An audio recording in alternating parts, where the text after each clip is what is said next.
Hello everyone, I am back with a new story, one of your favorite, Bhagat Singh चेतना स्रोत। ये लिखी गई है विक्रम सिंह के द्वारा। तो कई बार होता है कि हम मन में कुछ सोचते रहते हैं, फिर हम सोचते हैं कि उनके बारे में क्यों ना रिसर्च की जाए।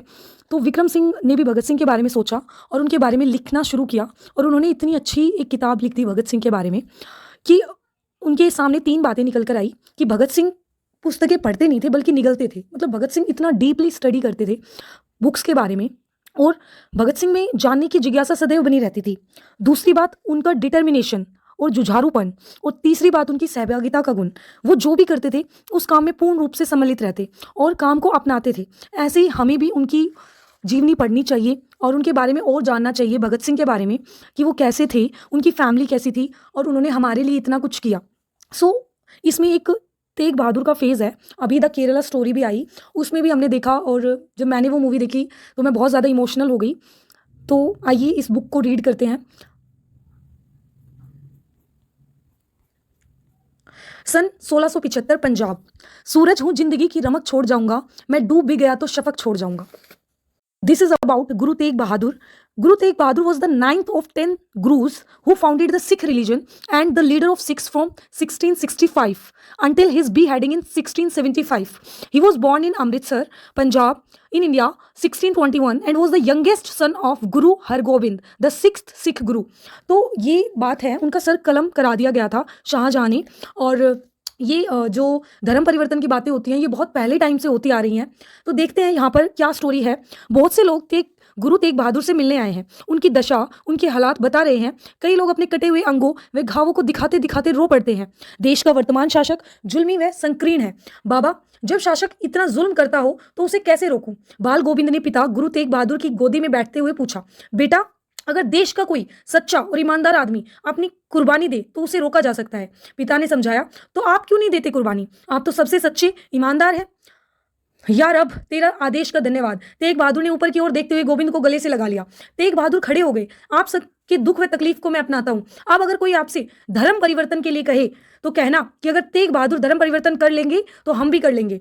तेग बहादुर की आंखों में प्रेम के आंसू थे। गुरु तेग बहादुर को जंजीरों से बांधकर दिल्ली दरबार में पेश किया गया। हमें पता चला है कि बहुत से लोग आपकी बात मानते हैं। अगर आप हमारी बात मान लेंगे तो और हमारा अपना धर्म परिवर्तन करवा लेंगे तो आपको मनसबदार बना दिया जाएगा। शाहजहां ने लालच दिया। नहीं, मैं उस धर्म को नहीं छोड़ सकता जो वसुदेव कुटुंबकम, उस धर्म को तो सबको अपनाना चाहिए जिसमें सबका स्वागत हो, सबको समानता मिले, भले ही चाहे वे किसी भी मजहब, आस्था या पंथ का हो।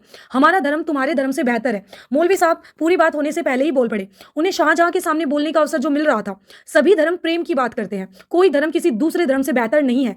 जब कुछ लोग किसी धर्म के ठेकेदार बन जाए और वे अपने आप को बाकी लोगों से बेहतर मानने लगी तो धर्मों के नाम पर टकराव होने लगता है, तेग बहादुर ने कहा। फिर शाहजहां की तरफ मुंह करके बोले, महाराज, शासक का यह कर्तव्य है कि वह अपने सभी धर्मों का सम्मान करे, वह किसी भी धर्म को मानने वाले को समानता से अपने धर्म पालन की छूट दे। अगर कोई स्वेच्छा से अपना मत बदलना चाहे तो ठीक है, मगर धर्म परिवर्तन में जबरदस्ती अन्यायपूर्ण है। तुम हमें सलाह मत दो, हमारे धार्मिक आदेश का पालन करो। शाहजहां ने आदेश के सुर में कहा। जो आदेश व्यक्तिगत व चुनने की स्वतंत्रता को नष्ट करता हो और जो साधारण जनहित में न हो उसका पालन किसी को नहीं करना चाहिए। तेग बहादुर दृढ़ संकल्प थे। ले जाओ इसे, कलम कर दो इसका सर, शाहजहां ने आदेश दिया। शहर में घोषणा कर दी गई। सबको खुले मैदान में पहुंचने का राजकीय आदेश सुनाया गया। तेग बहादुर को लाया गया। हजारों लोग खड़े हैं, इनमें से बहुत से तुम्हारे चाहने वाले भी हैं। उनके लिए क्या कोई चमत्कार करोगे? राजकीय अधिकारी ने मजाक किया। मैं कोई चमत्कार नहीं करता, बलिदान ही मेरा चमत्कार है। सच्चे बलिदान से ही चमत्कार होता है और सच्चे बलिदान से ही ऐसी व्यवस्था के विरुद्ध सच्चा परिवर्तन आता है। खामोशी, अधिकारी ने आदेश दिया। जल्लाद ने गुरु का सर धड़ से अलग कर दिया।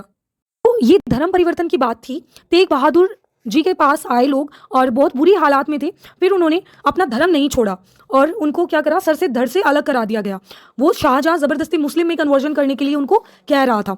तो ये है तेग बहादुर का फेज। आगे हम भगत सिंह के बारे में पढ़ेंगे। तो ये भी एक सिख थे, इसलिए स्टार्टिंग में इनके बारे में बताया गया है और इनकी स्टोरी से इंस्पायर होके भी आगे और भी बहुत सारी चीज़ें हुई। तो थैंक यू, बने रहे मेरे साथ।